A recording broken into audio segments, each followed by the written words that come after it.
Kita mulakan majlis pada petang ini dengan bacaan umul kitab Al-Fatihah.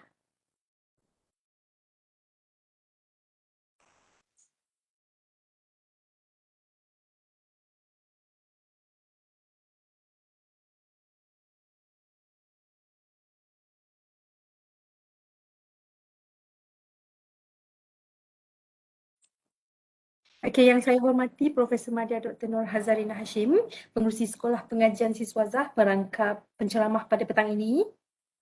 Yang berusaha Profesor Madya Dr. Siti Zaliha Abdul Rashid, Timbalan Fungsi SPS Kuala Lumpur, dan Dr. Siti Sofia Yati Yohanis, pengurus akademik SPS UTM KL, serta yang dihormati staf akademik AHIPS, serta hadirin sekalian.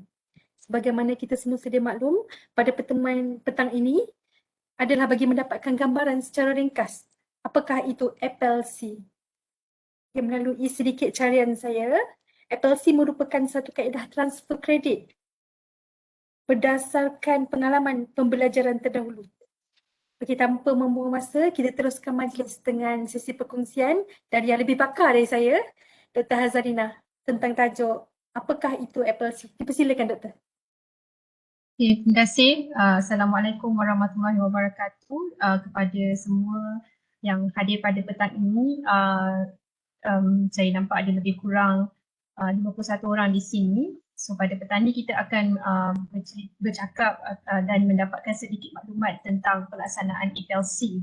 Lebih dahulu saya ucapkan terima kasih kepada Dr. Siti Zaliha dan Dr. Siti Sofianti, wakil kami daripada UTM Kuala Lumpur, dan saya nampak juga rakan-rakan saya dan juga wakil-wakil fakulti. Baik, saya bercakap atas kapasiti, saya perlu menerangkan sedikit kan. Sebenarnya FLC ini bukan sahaja untuk pengajian pasca siswazah, tetapi dia terbuka kepada semua pengajian di semua peringkat. Jadi saya bercakap hari ini atas kapasiti sebagai pengurusi untuk jawatan kuasa pembangunan FLC UTM. Jadi pakai topi lain lah hari ini pakai topi yang berbeza. Jadi saya akan mengambil masa lebih kurang 1 jam untuk berkongsi dengan hadirin sekalian tentang apakah itu FLC. Alright. Okay, so ini adalah pembentangan pembentangan topik yang saya akan cover dalam pembentangan saya dalam 1 jam. Saya akan memberikan sedikit latar belakang tentang apakah itu FL di Malaysia. Dan juga kemudian kita akan memberikan fokus kepada apa itu FLC. Kemudian saya ingin berkongsi tentang status permohonan UTM sebagai pusat FLC kerana kita kena memohon untuk mendapatkan status. So kita tak boleh self-declare, kita kena mohon dengan MQA untuk dapat status sebagai pusat FLC. Dan juga apakah yang seterusnya akan berlaku di fakulti dan juga di mungkin di peringkat UTM apabila FLC ini dilaksanakan di UTM. Baik, saya berikan sedikit latar belakang tentang apakah pelaksanaan FL di Malaysia. Sebenarnya pelaksanaan FL ini bukanlah baru, dia telah dilaksanakan agak dah lama juga, alright. Dan ia di-mention specifically dalam Malaysia Education Blueprint for Higher Education yang telah diterbitkan circa 2015. Dan kalau kita lihat dan kita tahu dalam Malaysia Education Blueprint ada 10 lonjakan, right? Dan di lonjakan 3 yang mana kita berhasrat untuk melahirkan sebuah masyarakat yang mengamalkan pembelajaran sepanjang hayat. Jadi di dalam lonjakan 3 ini yang mana kita ada elemen pembelajaran sepanjang hayat seperti pengiktirafan terhadap pengalaman dan pengetahuan terdahulu menerusi FL. Selain daripada itu, kursus-kursus fleksibel seperti MOOCs, microcredential yang telah pun dan sedang usahakan di UTM akan menyokong lonjakan 3 seperti yang dicatatkan dalam Malaysia Education Blueprint. Okay. Dan kalau kita familiar, saya rasa staf akademik sangat familiar dengan gambar rajah ini. Ini adalah MQF gambar rajah berkaitan dengan kerangka kelayakan MQF 1.0. Alright, di mana kalau kita lihat kalau kita menguruskan program akademik, kita tahu bahawa dalam MQF ini ada 8 level, alright, dan 8 level ini yang biasanya kita undergraduate adalah level 6, level 7 dan level 8. So saya tak mau ulas yang ini kerana the first part of MQF 2.0 adalah satu yang sangat familiar bagi staf akademik. Tapi saya nak emphasize kepada satu part lain dalam MQF. Sebenarnya gambar rajah ni dia ada sambungan. Kalau kita perasan, dia sebenarnya lepas minimum graduating credits ni, dia ada satu lagi sektor lifelong learning. I think this sector has very much discounted in most discussion. Iaitu kita lupa bahawa MQF framework ini juga mengiktiraf pembelajaran sepanjang hayat menerusi APEL dari semua level. Maksudnya daripada level 1 certificate sampai ke level pasca siswazah. Right? So itu sebenarnya di mana duduknya APEL ini dalam MQF 2.0. Dan kalau kita lihat sekarang ni telah berubah kepada 2.0 pun, masih lagi dikekalkan sektor kedua ni, iaitu berkaitan dengan APEL dalam kerangka MQF 2.0. So selama ni kita mungkin biasa lihat yang inilah the first part bila kita bentang semakkan kurikulum ke, kita buat program baru ke, kita akan cakap kita MQF level 7, level 6, level 8. Tapi hari ni penekanan kita nak cerita pasal MQF 2.0 yang sebelah sini, yang warna kuning. Yang selalu kita diskaunkan dalam perbincangan kerangka kelayakan MQF. Okey. So itu adalah sedikit latar belakang lah bagaimana IPAD ini duduknya dalam sistem pengajian tinggi di Malaysia. Right? So apa itu APEL? Sebenarnya APEL itu adalah satu proses penilaian yang sistematik terhadap pembelajaran terkumpul yang seseorang itu memperolehi daripada pembelajaran formal ataupun non-formal ataupun informal. Alright, so formal tu seperti kita menduduki kelas and so on. Tapi kalau informal dan non-formal, kalau kita pergi ke kursus-kursus adalah non-formal. Tapi katalah kita ada satu skill yang mungkin kita acquire berdasarkan kemahiran, berdasarkan kemahiran.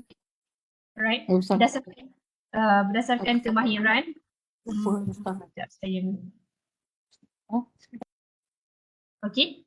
So kalau berdasarkan kemahiran dan juga jadi itu adalah informal, right? So itu adalah IPELS. Kita menilai seseorang itu berdasarkan ilmu pengetahuan yang diperolehi di luar kelas yang formal, right? So sebenarnya dalam APEL ni dah ada banyak di Malaysia, dah ada 3 dah sekarang. So APEL A adalah proses kita mengenal proses secara sistematik untuk kita mengenal pasti, dokumentasi, semua. Dia proses dia sama. So dia identify, documentation and then evaluation of prior learning untuk kemasukan, untuk APEL A, for access A.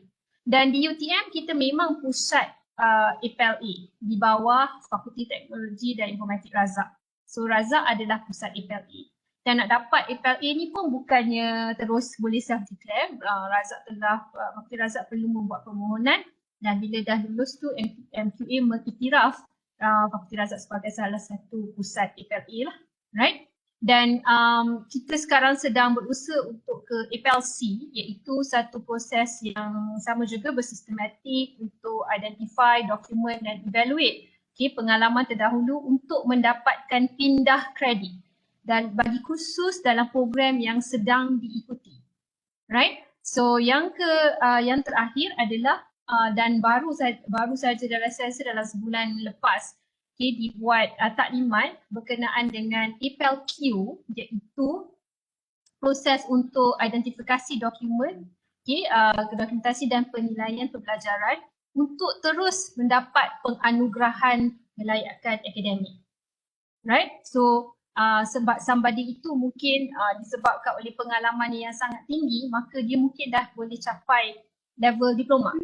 Contohnya. So itu adalah contohlah bagaimana APEL Q sana. Tetapi kita tidak boleh implement APEL Q sehingga kita mendapat license APEL C. Jadi kita di UTM sekarang dalam usaha untuk mendapatkan status sebagai pusat APEL C. Baik, so gambar rajah ini memberikan sedikit gambaran tentang apakah ketiga-tiga APEL lah. Saya cuba summarizekan, tapi kita nak fokus kepada APEL C pada petang ini yang warna biru ni. So ia mula diperkenalkan sekitar 2016. So untuk mendapat pindah kredit, pindah kredit, dan dia untuk siapa kita boleh guna FLC ni untuk pelajar tempatan dan juga pelajar antarabangsa. Okey, contohnya kalau pelajar antarabangsa kita mungkin adalah CEO dalam satu company yang besar, jadi dia dah ada banyak pengalaman, jadi dia tanya, saya perlu ke ambil subjek fundamental of ataupun subjek principle of, sebab I know this, I've been doing this. So boleh, kita boleh gunakan, kita boleh apply ini kepada pelajar antarabangsa juga.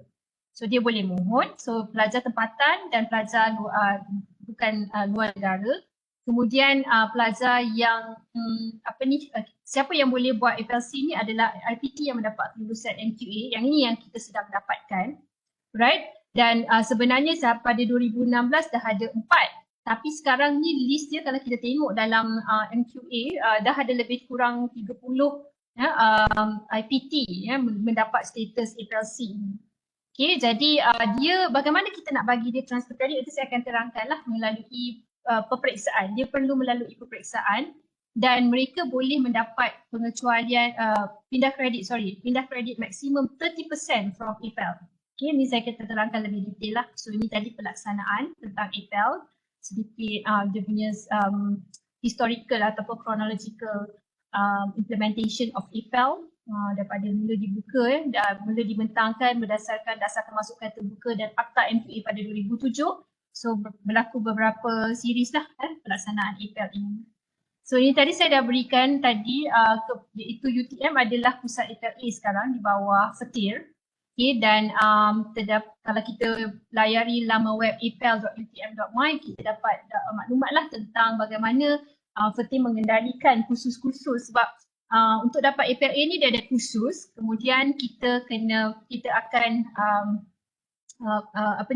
boleh memilih tarikh untuk menduduki ujian lah. So ujian itu akan dikendalikan oleh pihak FETIR, right? So ini adalah boleh layari laman web ini untuk mendapatkan maklumat tentang pelaksanaan APLA. Dan kebanyakan program, terutama program Pasca Siswaza telah pun menerima mod kemasukan menerusi aliran APEL. So saya lihat beberapa fakulti, terutama fakulti seperti yang berasaskan sains sosial dan sains teknologi, menerima kemasukan menerusi APLA seperti AHIP, seperti FETIR, FSSH sudah mula menerima kemasukan pelajar menerusi pengalaman. Jadi mungkin dia tidak ada memenuhi entry requirement yang formal, contohnya mempunyai ijazah sarjana muda. Okay, tapi dia lepas assessment untuk APLA dan kemudian layak untuk meneruskan pengajian kepada peringkat yang diingini berdasarkan kemasukan menerusi APLA. Okay, so kalau kita lihat ini assessment center lah, kalau di Razak maksudnya dia mengendalikan banyak field of studies yang dikendalikan. So katalah kita berminat nak somebody berminat untuk masuk ke dalam program AHIPS yang mana ada management and business. Okay, tapi katalah tak ada undergraduate degree but interested to pursue Master Business Administration atau MBA dan percaya bahawa dia ada pengalaman yang setara dengan orang yang ada degree. Jadi dia boleh cuba untuk kemasukan melalui APLA. Of course ada fees yang dikenakan, okay, tapi dia tak perlulah nak enroll dalam program undergraduate. Contohnya. Okay, so that's APLA. Now today we're going to talk about APLC. So APLC ni apa maksudnya? Tadi saya kata adalah untuk mendapatkan pindah kredit dalam kursus, bagi kursus dalam program yang sedang diikuti. So dia kena enroll lah dia jadi pelajar. Saya beri senario, katalah saya ada seorang pelajar, saya mengajar di Fakulti Kejuruteraan Awam, ada seorang pelajar, dia adalah seorang jurutera awam lah, mempunyai pengalaman bekerja sebagai project manager lebih kurang 35 tahun dalam pengurusan projek pembinaan, okay, ataupun project management. Jadi bila beliau enroll dalam sarjana construction management, okay, pengurusan pembinaan, dia tanya, kena ambil lagi ke subjek asas pengurusan projek? Saya dah buat ini 35 tahun dah. Okay, jadi kita boleh menggunakan ruang APLC ini untuk beliau mendapat pengecualian kredit berdasarkan pengalaman 35 tahun itu, tapi dia kena sit for exam lah dan sit for ataupun assessment. So jawapan dia boleh. Apa kebaikan kepada pelajar ini? Dia dapat memendekkan tempoh pengajian lah. Okay, dia dapat memendekkan pengajian. Dan of course yuran, sebab nanti insyaAllah kalau ada bendahari bersetuju dengan skim fleksibel, kita akan maneuver sikit lah cara kita charge yuran. Okey, dan satu lagi contohlah, katalah yang seorang accountant, dia dah berpengalaman jadi accountant ataupun mungkin auditor, enroll dalam program MBA di akhir contohnya, dan tanya kena ambil lagi ke Financial Accounting 1, Financial Accounting 2, okay, untuk program MBA ataupun subjek lain lah. Jadi kita boleh beri idea, if you are interested and you want to try to get credit transfer based on experience, we can try to apply for FLC. Itu senario dia lah. Dan ini adalah guideline of good practice yang dikeluarkan oleh MQA yang kita rujuk dalam pelaksanaan FLC. Okey, ini yang saya kata tadi. Kalau kita faham sistem akademik sekarang untuk proses credit transfer, kita ada horizontal dengan dikira kredit ataupun horizontal dengan keadaan tidak transfer kredit tapi kredit tidak dikira, cuma dikira dalam kredit bergraduat. Dan vertical transfer bagi program undergraduates. Itu adalah apa yang kita ada untuk formal learning. So maksudnya dalam formal learning, mereka mengiktiraf credit transfer untuk spesifik level, okay, dia membenarkan yang diterima daripada pembelajaran yang formal. Contohnya saya nak transfer from my diploma punya grade kepada undergraduate yang di sini. Okay, formal learning, okay, daripada diploma kepada undergraduate. So yes, memang boleh credit transfer pun, pelajar space selalu buat. Okay, undergraduate diploma, bila nak enroll kepada undergraduate program, kita berikan di credit transfer up to 30%. Okay, dan ia pun memang berlaku lah dan saya rasa dia akan terus berlaku. Tetapi apa yang tidak berlaku adalah pada sekarang ini kita tidak dapat beri transfer kredit kalau seseorang itu pernah menduduki kursus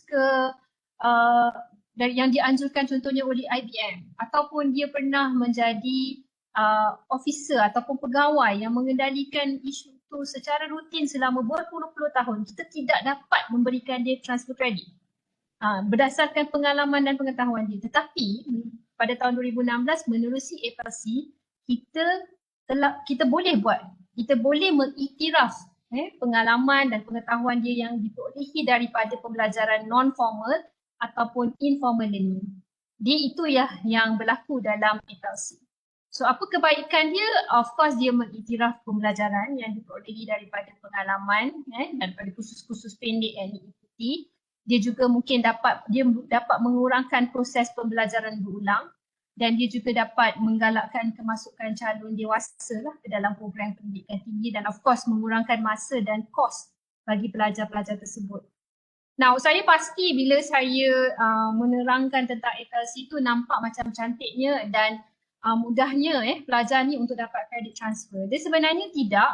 The keyword is a systematic process. So maksudnya sistem pengurusan itu perlu dibentuk, dan itulah fungsi jawatan kuasa yang saya lead untuk membentuk satu sistem dan ekosistem yang membantu pelaksanaan FLC ini dengan secara smooth lah. So saya pasti di kalangan pendengar sekarang ni bertanya siapa yang uruskan, adakah fakulti, adakah SPS, adakah ILIC ataupun Turin. Okay? Mungkin ada juga yang tanya bagaimana proses penilaian transfer kredit ni nak buat. Kita kena buat satu exam ke, kita kena interview ke, apakah peranan fakulti, peranan pelajar, berapa had maksimum transfer kredit yang dibenarkan, juga tempoh masa yang akan diambil, setahun, setengah bulan. Okay. So ini saya akan cuba jawab soalan-soalan ini dalam pembentangan saya selepas ni lah. Okay. So saya pasti kalau yang menguruskan di peringkat fakulti akan bertanya soalan-soalan ini. Okay, so saya dah cerita tadi kebaikan dan FLC. Jadi dan juga siapa yang memohon boleh terdiri daripada pelajar tempatan dan luar negara. Okay, konsep prinsip penilaian FLC itu adalah padanan kompetensi individu itu dengan course learning outcome. So di sini sebenarnya adalah sangat penting, barulah kita dapat lihat kepentingan untuk kita menghasilkan satu course learning outcome yang jelas. Sebab nanti bila kita nak assess, alright, kita bila kita nak assess, kita akan make sure bahawa the learning outcome tu mencapai mencapai atau tidak atau tally dengan skills yang beliau ada, yang individu tu ada. So kita boleh buat assessment dalam bentuk challenge atau challenge test atau portfolio. So apa itu challenge test, apa itu portfolio, saya akan terangkan dalam slide saya yang berikutnya. Right? Dan maksimum yang dapat adalah transfer credit yang kita dapat adalah 30% on top, right? On top of existing credit transfer eligibility. So kalau 30% untuk undergraduate, tambah lagi 30% for FLC. Kalau 50% untuk maximum credit transfer for postgraduate, okay, 50% tambah lagi 30% untuk FLC. So untuk postgraduate boleh jadi up to 30% of credit transfer. Okay, so saya nak tekankan bahawa penilaian FLC ini adalah penilaian yang berasaskan pengetahuan dan kemahiran dan bukan semata-mata berasaskan pengalaman. So saya nak bukan kata menidakkan, saya nak cuba tepis persepsi rakan-rakan bahawa kata wah senangnya dapat credit transfer, mengaku je dan lama jadi manager maka dapat credit transfer. No, it's not. Okay, it's a systematic process. Jadi kita semua akan menilai pelajar ini sebelum kita dapatkan berikan mereka credit transfer. Jadi saya bagi contoh, alright, bagi contoh ini adalah program APEL yang dilaksanakan di University of Glasgow. So sebenarnya pelaksanaan APEL ni bukanlah di Malaysia sahaja, di negara luar dia adalah satu praktis yang telah lama dan juga diterima. So saya bagi contoh, ini adalah APEL C. Dia bukan panggil FLC lah, tapi dia some accreditation process untuk prior learning and experience. Okay, for Bachelor of Honours Community Development University of Glasgow. So candidate dia ni adalah seorang ibu, right? Dia ada seorang ibu ataupun housewife. So peranan ibu dan housewife itu dalam konteks ini diiktiraf sebagai pengalaman terdahulu. Kerana dia tahu ibu tu kerja dia di rumah adalah teacher, orang yang menguruskan laundry, electrician, ni semua rutin rutin ibu tu. Jadi dia mempunyai skills ini, dia mempunyai skills mengisi borang, dia mempunyai skills knowledge dan skills yang dan kefahaman tentang ini. Jadi bila dia assess, okay, ada borang yang dia kena isi dan mungkin ada interview, dia mempunyai knowledge dan cara menguruskan seperti ini.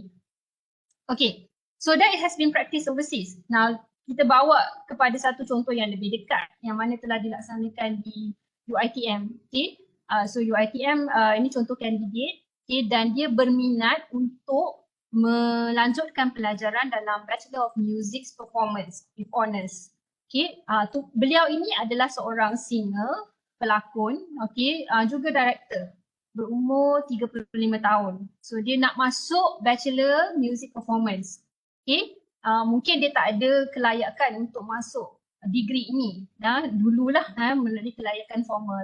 Jadi menggunakan latar belakang yang dia ada ini, maka dia memohon untuk mendapatkan APEL A dan seterusnya mendapat pengecualian beberapa kursus berdasarkan untuk APEL C. Jadi yang dia dapat tu. Jadi apa yang dia buat untuk pengecualian beberapa kursus tu, UiTM dia ada advisor list, kemudian dia ada assessment dan dia ada instrument challenge test dan dia kena buat juga performance test. Jadi sebab dia nak masuk bachelor in performance kan, jadi apa yang dia kena buat? Dia kena buat soalan peperiksaan, soalan ujian, dia kena menyanyi, dia kena perform, dia kena tengok dan juga dia ada oral test. So berdasarkan itu dia akan dapat pengecualian beberapa kursus lah. Baik. So di UTM, pelaksanaan FLC memang dibenarkan dan dia merentas semua program, prasiswaza, pascasiswaza dan juga program-program di bawah space. So memang dibenarkanlah. Jadi pensyarah-pensyarah ataupun fakulti yang mempunyai program yang ditawarkan di bawah program prasiswaza, pascasiswaza dan juga di space boleh mengambil peluang untuk apply FLC dalam kursus mereka. Okay. Saya cuba jawab soalan-soalan ini tadi. Okay. So syarat umum. secara umum untuk kita buat FLC ni, UTM perlu menjadi satu pusat yang diiktiraf oleh MQA. Okay, dan tadi macam saya kata, dia boleh dilaksanakan menerusi across semua bidang, across semua bidang. Okay, dan juga dia adalah dibuka kepada semua program secara kerja khusus dan MOOC campuran. Okay, tetapi tidak boleh untuk program berbentuk penyelidikan. So, MPhil, Doctor of Philosophy tak boleh dapat pengecualian EPL lah. Kecuali nanti bila ada EPL Q, mungkin kita boleh membuat penilaian sekiranya dia layak, dia akan dapat qualification based on experience. Tapi that is EPL Q, so not EPL C. Right? So, dia juga meliputi penilaian terhadap pembelajaran yang diperolehi daripada pengalaman terdahulu seperti ODL, microcredential dan juga kursus-kursus pendek dan fleksibel seperti ODL, MOOCs dan juga microcredential. Okay, kalau dia masuk menerusi APLA, contohnya pelajar UiTM yang saya mention tadi, dia masuk menerusi APLA, kemudian dia nak mohon dapat kredit transfer menerusi APLC pun dibenarkan. Dan untuk program-program yang mempunyai requirement bagi certificate, professional certification juga dibenarkan, tetapi kena consult dululah di professional bodies sebab kadang-kadang tidak diiktiraf. Mereka mungkin a bit reluctant lah, tapi you have to discuss first with your professional bodies. Okay, itu saya tadi kata, saya nak merujuk kepada sini. Okay, maksimum sebanyak 30 credit transfer diberikan untuk program berbentuk FLC. Dan ini adalah tambahan daripada peruntukan dasar pindah kredit sedia ada. So untuk UG 30%, untuk PG is 50%. Right? Dan good news untuk space yang mengendalikan diploma eksekutif, mereka boleh juga memberikan transfer kredit menerusi FLC bagi program diploma eksekutif mereka. Okay, jadi dia kalau kita dapat kelebihan dia, kalau kita mohon untuk FLC credit transfer, okay, kita dapat kelulusan untuk satu, dia boleh dipindahkan secara automatik kepada kursus yang sama walaupun di dalam program lain. Okay, dan kita akan setarakanlah kredit tu ya, 3 credit to 3 credit. Okay, tetapi dia tidak boleh apply kepada prerequisite course ataupun kursus prasyarat. Okay, ni tadi saya kata tadi, on top of that, okay, on top of existing rules bagi credit transfer. So 60% untuk prasiswa, 30% untuk prasiswaza, 50% untuk postgraduate. So untuk prasiswaza, a maximum of credit transfer dibenarkan 60% kalau nak campur lah dengan FLC. Untuk postgraduate is 30%. So kalau boleh bayangkan kalau you ada macam nak 40 credit, okay, katalah 80% is a lot lah. Katalah dapat 50% of credit transfer pun dah you cut half of your learning time. So ini adalah proses permohonan yang untuk FLC yang dicadangkan di UTM. So kita ada 5 proses utama, iaitu bermula daripada pra permohonan sehingga ke rayuan. Okay. So anggaran satu kitaran ini akan mengambil masa lebih kurang 3 ke 4 bulan termasuk rayuan. Kalau tak ada rayuan dan ini shorter lah. Okay. Okay. So kalau kita lihat ini adalah prosesnya, dia bermula dengan pra pendaftaran di mana pelajar itu akan diberi nasihat oleh seorang penasihat yang dilantik oleh fakulti. Okay, dia perlu melengkapkan borang pre-assessment, self-assessment form. Daripada form self-assessment ni, penasihat ini akan melihat sama ada potensi tak untuk pelajar ini dapat credit transfer. So bila assessment ini telah dibuat oleh penasihat, maka pelajar boleh memohon. Kita biasanya kalau penasihat ni kata ada potensi, maka baru kita advise untuk pelajar memohon. Kerana permohonan ini perlu diberikan dengan charge, ada charge yang dikenakan. Iaitu ada yuran proses dan yuran pindah kredit. Jadi bila penasihat kata I think you layak untuk dapat FLC, maka baru kita pemohon itu akan membuat permohonan. Okay, so bila dia dah isi borang permohonan, okay, borang permohonan itu akan diberikan kepada fakulti dan fakulti akan menilai apakah bentuk instrumen dan kadar pentaksiran yang sesuai untuk diberikan kepada pelajar ini.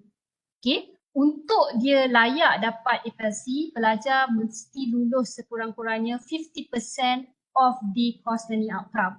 So contohnya, kursus you ada 4 course learning outcome.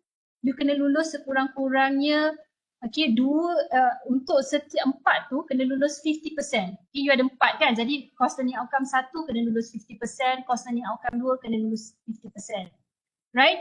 Dan pelajar ni kalau dia dah duduk satu test, right, dia dah menduduki satu ujian challenge test, okay, dia tidak boleh menggunakan bukti yang sama untuk dia try pula portfolio test, cannot. Okay, dia tak boleh guna. Tapi kalau dia, dan satu lagi, kalau dia gagal portfolio pun dia tak boleh guna, vice versa lah. Right, so maknanya sekali. Dan kemudian keputusan ini akan disemak oleh panel di peringkat fakulti, dan di dalam mesyuarat fakulti menerusi jawatan kuasa akademik fakulti akan memperakukan kelulusan APL ini dan seterusnya diangkat ke mesyuarat JKT SPMP dan Senat. Right? Dan dalam situasi di mana pelajar rasa dia hendak buat rayuan, tak ada masalah, dia boleh buat rayuan sekali sahaja dan ada yuran dikenakan. Okey, jadi saya nak ulang semula bahawa pindah kredit ini bukan semata-mata dibuat berdasarkan pengalaman pelajar. Okey, dia perlu dibuktikan menerusi pencapaian hasil pembelajaran yang diberikan dalam ujian-ujian yang dibuat. So saya pada menggunakan beberapa perkataan seperti challenge test dan portfolio untuk assessment pelajar. Okey, challenge test bermaksud dia adalah ujian bertulis, okay, yang dijalankan secara ujian bertulis, peperiksaan lisan ataupun peperiksaan prestasi. Ia bergantung kepada sifat dan disiplin kursus tersebut. Sebagai contoh, kalau kita ada kursus sains sukan, kan mungkin a proper ujian challenge test adalah untuk demonstrasi kemahiran. Okay, minta dia berlari ke. Tapi kalau macam untuk business contohnya, dan tak ada masalah untuk buat ujian bertulis.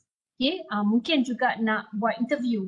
There is no problem to combine, let's say nak combine 2 ujian yang bersesuaian, tak ada masalah. Okay, so kita boleh test lah. Okay, kita boleh pilih yang mana kita rasa sesuai. So macam tadi UiTM saya bagi contoh untuk diploma untuk diploma Creative Arts tadi, dia minta menyanyi. Okay? Untuk sains sukan mungkin kita boleh suruh buat demonstrasi. Okay? Dan satu lagi adalah penilaian menerusi portfolio. So dalam bentuk penilaian ini, pelajar diminta untuk submit sijil-sijil dan juga dokumen-dokumentasi yang telah disahkan. Right? Jadi kita boleh lihat daripada mungkin dalam bentuk testimoni, dan selalunya kalau untuk yang ini adalah program-program dalam bentuk architecture, kadang-kadang dia ada portfolio. Architecture dia ada portfolio, arkitek dia ada portfolio, surveyor pun kadang ada portfolio. Cikgu pun tak ada masalah, kadang-kadang cikgu buat teaching portfolio mereka. So dokumen-dokumen ini kita minta mereka kumpulkan, kita minta sahkan, okay, dan kemudian kita nilai portfolio mereka. So fakulti perlu menyediakan template lah. Kalau nak buat ikut portfolio ni, mereka kena buat template dalam bentuk macam mana kita nak minta pelajar submit. Alright, so ni dia macam lari sikit saya tu. So ini tadi custodian lah, saya dah cerita tadi siapa yang terlibat. Right, just a quick one kat akhir dan pun slide ni. Status kita sebagai pusat FLC. So kita telah mula memohon pada Julai 2020. Okay, kemudian kita menerima maklum balas daripada MQA pada November. So itu sewa untuk mereka baca. Kemudian kita kena revise dan kita telah submit semula permohonan pada 31 Disember 2020. Dan sekarang ni kita pun dah buat pilot test, dan kita akan membuat pembentangan akhir kepada pihak MQA dalam masa terdekat, dalam bulan 8, dan seterusnya kita tengoklah sama ada kita akan insyaAllah lah kalau diluluskan untuk melaksanakan FLC. dan juga kita dah ada sistem. Ni semua mereka memang kita minta lah, MQA memang minta supaya setiap permohonan itu disertakan sekali dengan pembangunan sistem.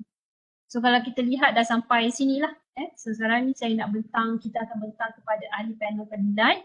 Alright, so we left only the last 10% lah kalau diluluskan, dan akan dilaksanakan dalam masa terdekat kalau diluluskan. So ini adalah beberapa dokumen yang telah pihak universiti sediakan untuk submission. Kita kena prepare quite a number of documents for this application. So apa yang akan berlaku, this is perhaps the most important thing. Selepas kita dapat status FLC, so what's next? Iaitu kita akan memberikan latihan lanjut pada pentadbir-pentadbir di peringkat fakulti yang dilantik untuk pelaksanaan APEL, right?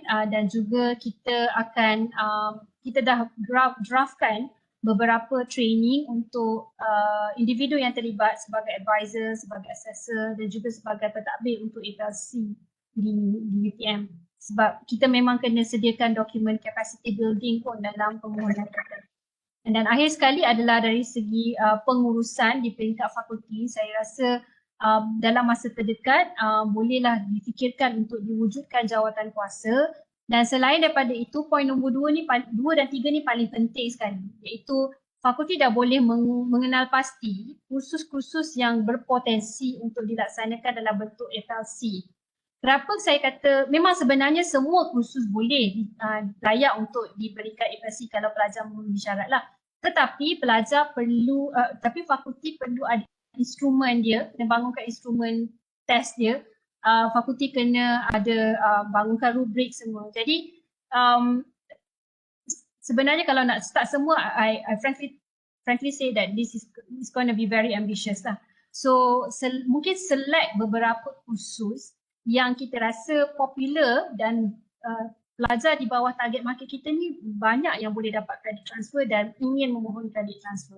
Maybe start with 2 kursus dulu ke, dan macam di AHIPS, sebab mereka adalah fakulti pilot test, jadi mereka dah kenal pasti 2 kursus yang memang boleh dilaksanakan menerusi APLC. Dan mereka buat dalam bentuk challenge test as well as portfolio test. Okay, so itulah saya rasa di peringkat fakulti, yang poin kedua dan poin ketiga itu paling penting lah kalau untuk digerakkan sekarang. So saya kira itu saja untuk penerangan ringkas saya berkaitan dengan pelaksanaan APEL di UTM. Jadi saya ulangkan semula kepada Puan Hamimah sebagai pengurusi majlis. Terima kasih. Kalau ada persoalan. Terima kasih banyak Dr. Hazarina Hashim atas perkongsian apa itu FLC tadi. Sekiranya ada soalan boleh onkan mic ataupun tulis di chat, di ruangan chat. Silakan.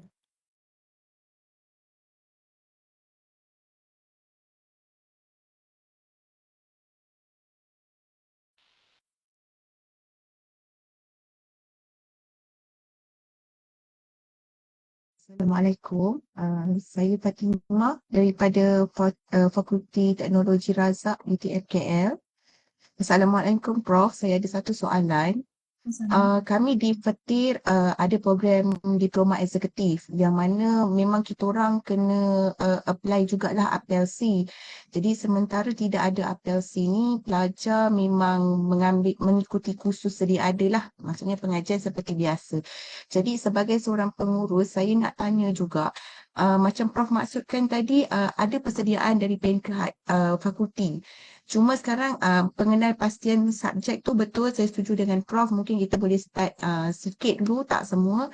Tetapi macam mana saya nak kenal pasti ataupun bentuk-bentuk penilaian tu. Kalau ada contoh yang kemudian Prof boleh share, mungkin kita boleh nampak sikit lah sebab kami punya program ni ada yang management, ada yang engineering. Jadi to identify the suitable assessment untuk student tu Prof.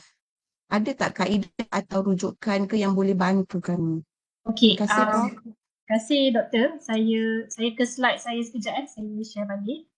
Alright, untuk assessment tadi. Okey, boleh nampak slide saya ni? Alright. Betul. Okay, untuk assessment ni sebenarnya dia memang bergantung kepada pakar bidang untuk menentukan jenis-jenis pentaksiran yang hendak digunakan. Contoh-contoh soalan sebenarnya dia boleh kita contoh je saya ambil satu-satu ujian bertulis. Okey. Doktor boleh ambil soalan final ke, soalan semester exam ke, tetapi kena make sure bila soalan itu akan cater untuk CLO yang mana. So the way you worked sebenarnya, okey sekejap saya pullkan sekejap satu dokumen berkaitan dengan instrument development untuk sekejap doktor.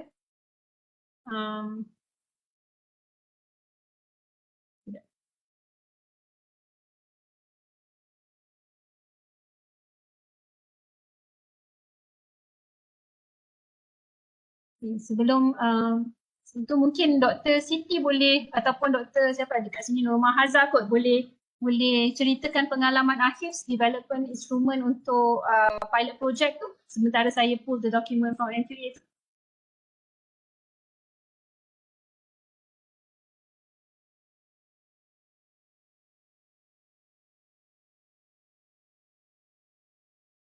Tak ya Doktor?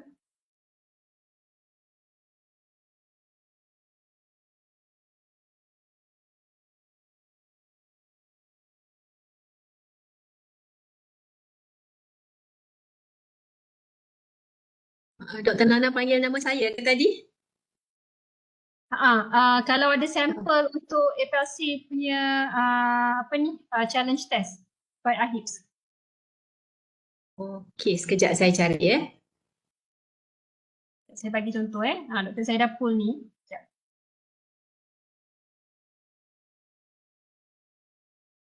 Okay, let me share this GGP.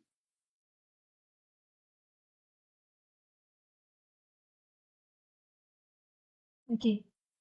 Dokumen yang saya tengah tunjukkan ni adalah dokumen Guideline of Good Practice lah by FL yang dikeluarkan oleh FQA. So yang menjawab soalan Dr. Fatimah tadi, okay, di sini adalah dia FL MQA sebenarnya ada bagi contoh bagaimana pelaksanaan untuk instrumen test tu. Okay, contohnya kat sini.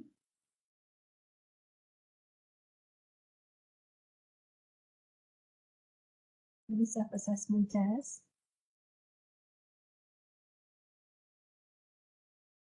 Contohnya, okay, F dengan F.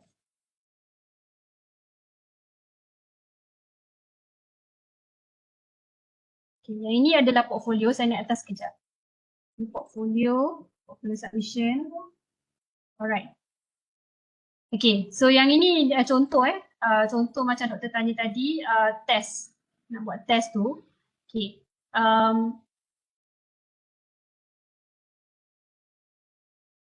Okay. So bila kita nak buat test, katalah saya ambil challenge test bertulis, format yang diberikan oleh MQA dia boleh standard format lah lebih kurang macam ni, tapi you ada flexibility untuk ubah. You kena bagi tahu nama courses yang nama, detail of the courses, and then you have to spell out the course learning outcome. Right? Okay, contohnya to apply, describe. So you boleh bayangkan kalau course learning outcome you tu tak jelas, okay, which mean daripada segi pengukuran nanti nak ukur whether you have achieved or not the learning outcome, problem akan timbul dekat sini. Okay, on the clarity of the learning outcomes, then how will you assess whether this learning outcome has been addressed by the applicant's prior experience and prior learning experience and prior knowledge. Okay, kemudian ni topik yang cover dalam kursus tersebut, okay, kursus yang dimohon. Okay, ni kita spell out balik, kita letak balik course learning outcome dan topic learning outcome, dan kita kena specify dekat sini question. Question ni Q1, Q2 ni kalau dia essay ke apa ke, tulis lah Q1 dan Q2, right? Dan whether dia address whatever Bloom's knowledge. Jadi kat sini kita boleh buat question 1, question 2. Mungkin kat sini kalau kita tengok dalam contoh yang MQA bagi, untuk subjek yang komunikasi ni, institusi ini design 10 question. Dia design 10 questions untuk jawab 5 CLO ini. So untuk doktor punya kursus, doktor kena mereka assessment yang sesuai lah. Contohnya mungkin you nak buat essay question, so CLO1 is addressed by essay question 1, long essay, so question 1. CLO2 mungkin you nak buat presentation, so you just write presentation kat sini. So dia akan mungkin test synthesis ke and so whatsoever lah, right? Dan most importantly, you kena ada rubrics untuk address setiap ni. So kalau macam tadi long essay, rubrics nak nilai dia macam mana? Presentation, so rubrics nak nilai presentation tu macam mana? So doktor boleh depends dengan yang saya tunjukkan sini adalah standard dokumen yang M2A keluarkan lah.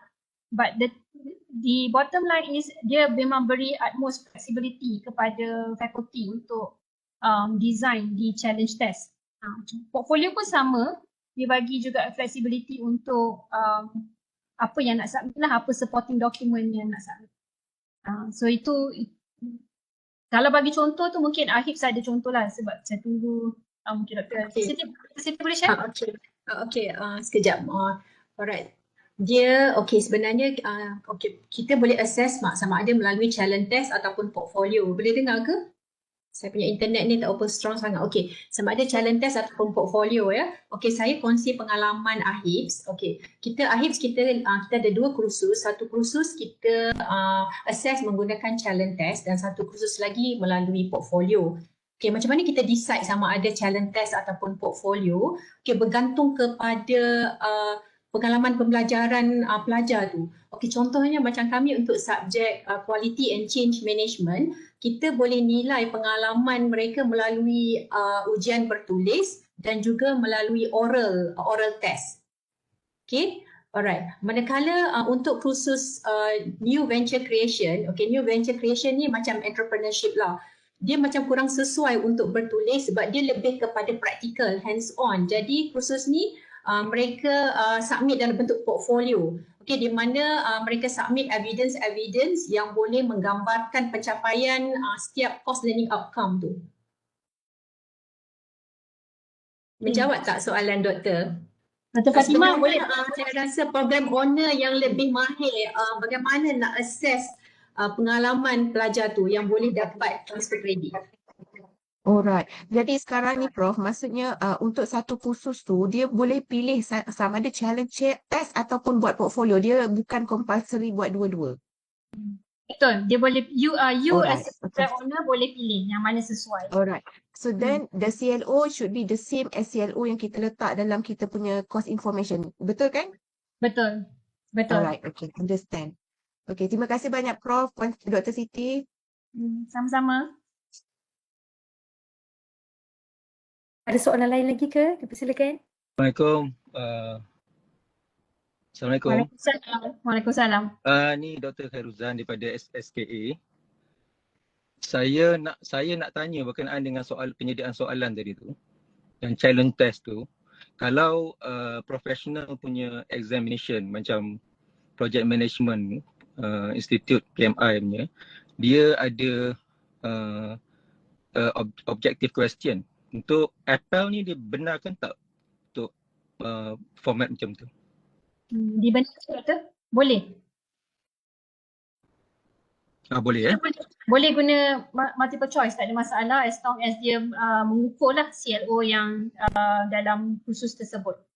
Okey, terima kasih.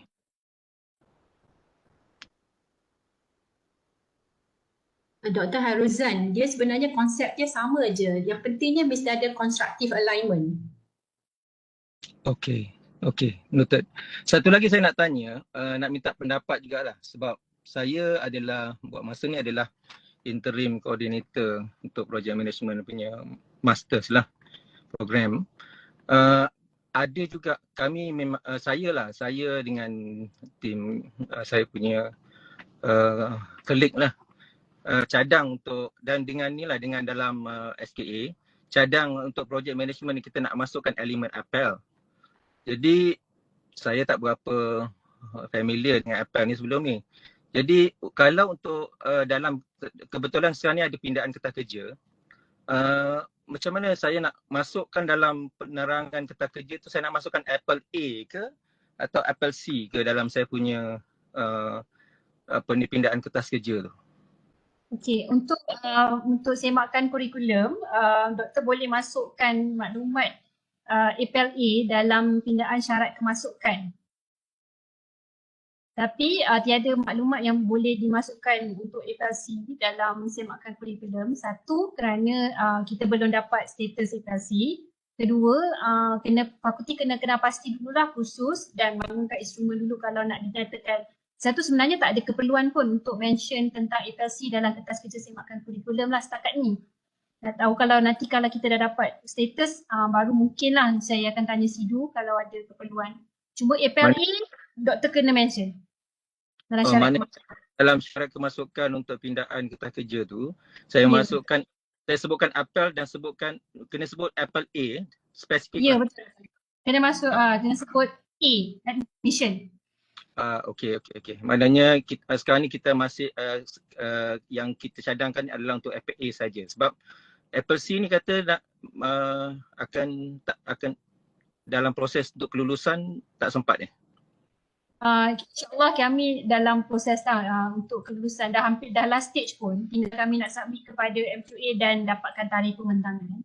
That's why saya kata maksudnya the first thing that faculty can do now is basically identify courses yang ada potensi untuk diberikan credit transfer menerusi APLC. Okey. Tapi buat masa yang untuk pindaan kertas kerja ni untuk Apple A sajalah saya tulis. Ya, betul doktor. Okey, terima kasih doktor. Assalamualaikum. Boleh saya tanya? Salam. Boleh. Saya Hajar daripada SKT. Okey, Dr. Hajar. Ya, saya nak tanya kalau kita decide satu khusus yang untuk potential sebagai FLC punya kelayakan, dari segi macam mana? Saya faham dari segi macam kalau portfolio tu kita boleh tengoklah, kita expect dia akan produce something kan. Dari segi assessment tadi yang all the CLO semua tu, dia punya penilaian tu berperingkat ke ataupun one off ke macam mana? Cara dia punya cara tata cara pengendalian penilaian tu, taksiran tu.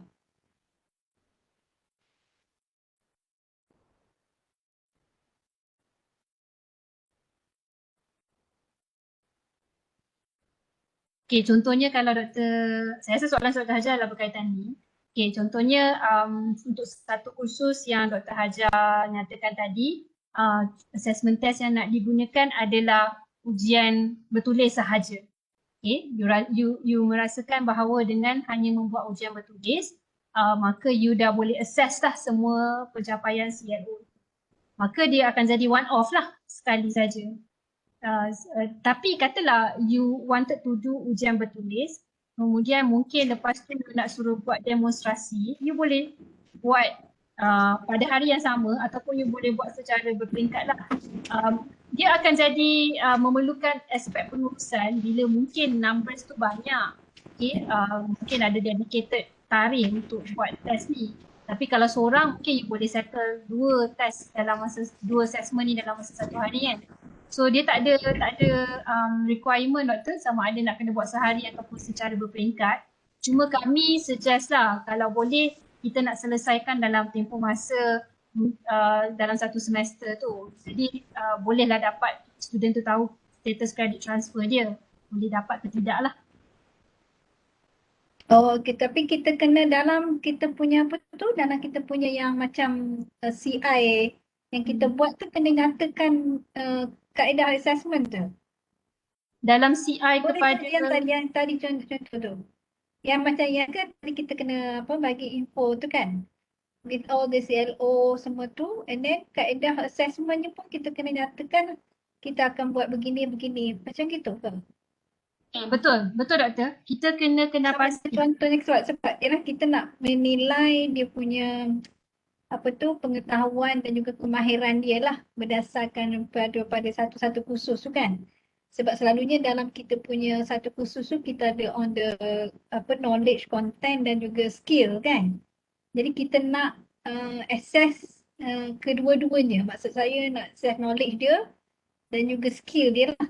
Dan mungkin kita buat mula-mula kita akan secara bertulis lah untuk nilai dia punya knowledge. Kemudian mungkin kita minta dia present project ke apa ke yang based on dia punya experience lah. Betul. So maksudnya doktor, kalau kita lihat proses ni, bila student tu inquire, dia berminat nak dapat FLC, dia akan di-assign kepada seorang advisor. Okay, advisor tu mungkin boleh jadi ketua panel ke pengarah ke siapa yang pakar dalam bidang tersebut lah. Tapi bila kita fikirkan, bila orang tu nak memberi advice, dia mestilah ada sesuatu dokumen yang dirujuk kan. Jadi sebenarnya before pelajar ni datang berjumpa dengan penasihat, telah ada dokumen yang fakulti sediakan berkaitan dengan test ataupun ujian-ujian ini. Kita panggil dokumen tu test specification sheet. Saya tak pergi detail sebab saya rasa sebab ni was just an introduction kan. Jadi dalam test specification sheet itu, dia akan menyatakan apakah jenis test yang akan pelajar ni duduki, apakah CLO. So itu yang sebab tadi saya kata pada penghujung talk saya, apa yang fakulti perlu buat sekarang ni adalah mengenal pasti, khusus dan kemudian dia identify the type of assessment yang sesuai. Sebab bila dah kenal pasti tu, nanti mungkin lepas dapat FLC kita akan pergi lebih dalam lah training dia kan. Memang information tu diperlukan doktor untuk bangunkan dokumen FLC di peringkat fakulti lah. So you need the information beforehand. Okay, terima kasih. Alright. But then it's adjustable lah kan as time, as kita progress, or do we have to stick to the same course information tu juga? No, I think the course information will of course evolve lah as we go to streamline curriculum kan. Jadi maksudnya di dokumen untuk EPAL ni pun akan evolve selari dengan khusus yang dilaksanakan lah di peringkat perdana tu. Oh, okay. Terima kasih. Sama. Boleh saya tanya ada satu soalan? Boleh. Okay, saya nak tanya, berdasarkan pada polisi UTM, bilakah apel C ni akan kita laksanakan sepenuhnya di UTM? Kemudian mengikut perancangan UTM, PTJ manakah yang akan bertanggungjawab untuk apel C ni lah? Macam apel A adalah Razak School kan, stay. So apel C ni siapa yang akan menguruskannya? Okey, terima kasih Dr. Zul. Saya jawab soalan pertama lah, bila ni saya pun belum boleh bagi satu tarikh lah sebab kita kena tu bentang dengan MQA dan kemudian nanti dapat surat tu baru boleh lah. Kalau direkodkan perancangan UTM, hujung tahun ni memang sasaran kita lah untuk dapat status FLC. So sebab tu saya rasa dah boleh kena pastilah di peringkat fakulti khusus yang mungkin ada potensi. Itu satulah soalan Dr. Zul, saya harap menjawab. So target kita hujung tahun ni untuk dapat status FLC. Kedua adalah berkaitan dengan ownership of APEL C ini. Dalam dokumen yang kita submit ke MQA, pemilikan pengurusan APEL ini dikendalikan oleh KAIL. APEL C ini dikendalikan oleh KAIL, iaitu Center for Experiential Learning di bawah ILIC, yang diuruskan bersama dengan SPS dan juga SPACE. Sebab macam saya kata tadi, untuk APEL C ini melibatkan program-program prasiswaza, pascasiswaza dan juga program di bawah SPACE. To be honest, saya rasa di UTM ini perlu dikemaskini pemilikan pelaksanaan APEL ini kerana kalau kita lihat di kebanyakan universiti, mereka mempunyai pusat APEL yang tersendiri yang menguruskan khas dan khusus untuk APEL sahaja.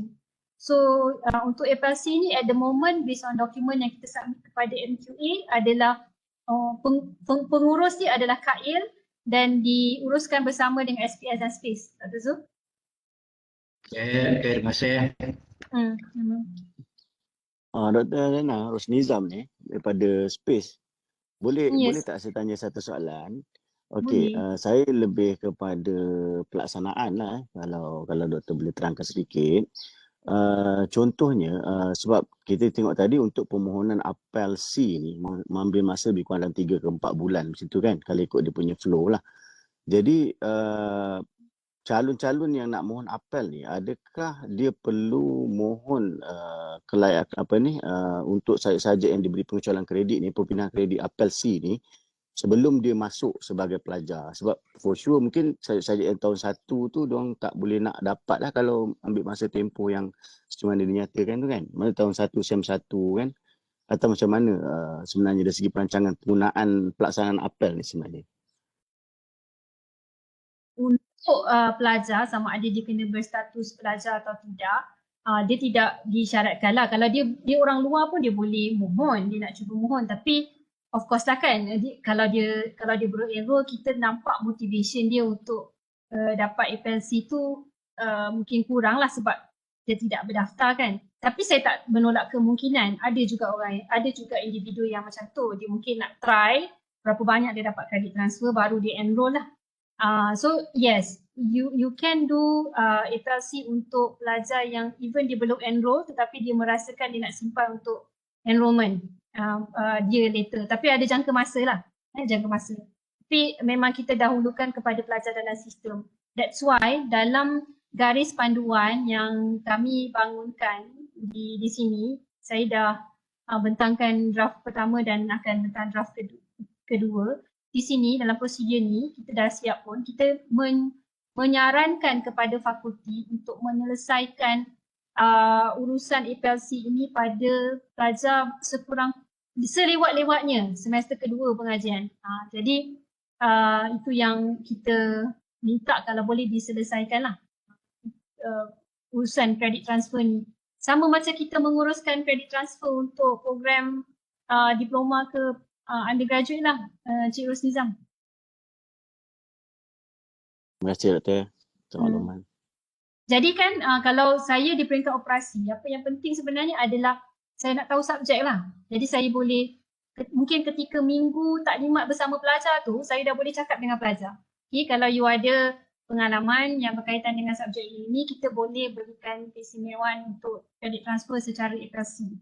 Begitu. Sebab tu saya kata tadi, dia sebenarnya kena dirancang secara bersistematik. Bukannya bila pelajar dah datang baru kita rasa, oh kita nak buatlah test ke semua. Tidak. Dia kena, in fact instrumen tu kena dibangunkan lah dan diluluskan even di peringkat JKA. Itulah betul sebab kalau untuk operasi maksudnya mungkin kita nak gunakan sebagai promosi dan sebagainya, perlu ada maklumat tu sekurang-kurangnya untuk kita terangkan kepada publik lah kan. Jadi macam tadi doktor kata dia layak sehingga 30% contohnya kan. Jadi kalau setiap program fakulti tu kalaupun kita tak boleh mungkin kita dah boleh target 30% of the curriculum lah daripada situ. Ya, betul. Itu pun sebenarnya yang dibuat oleh OUM, Open University Malaysia. OUM saya kira adalah contoh terbaik lah kalau kita nak benchmark pelaksanaan IPL. Di OUM, dia meminta fakulti untuk mengenal pasti kursus-kursus yang hendak dibawa dengan pengecualian FLC. Of course, sebab dia nak dokumentkan, dia nak promosikan kan. So sebab saya rasa that is a good practice lah. Di OUM IPL ni memang quite established. In fact dia orang yang pertama pun dapat IPL ni. Jadi kita boleh benchmark lah dengan pelaksanaan. So bila saya bertanya dan bercakap dengan yang menguruskan IPL di OUM, that's what they did. Dia approach faculty, dia explain kepada faculty dan dia minta faculty kenal pasti khusus yang ada potensi tinggi untuk pelajar apply for FLC. So saya kira itu that's the key lah untuk Cik Rosnizam dalam menguruskan FLC di space. Okay, baik. Terima kasih Doktor. Sama.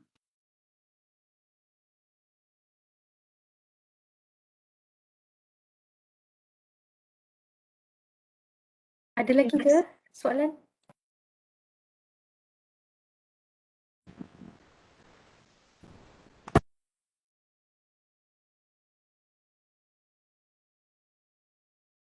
Okay, saya rasa macam tak ada soalan ke lagi kan?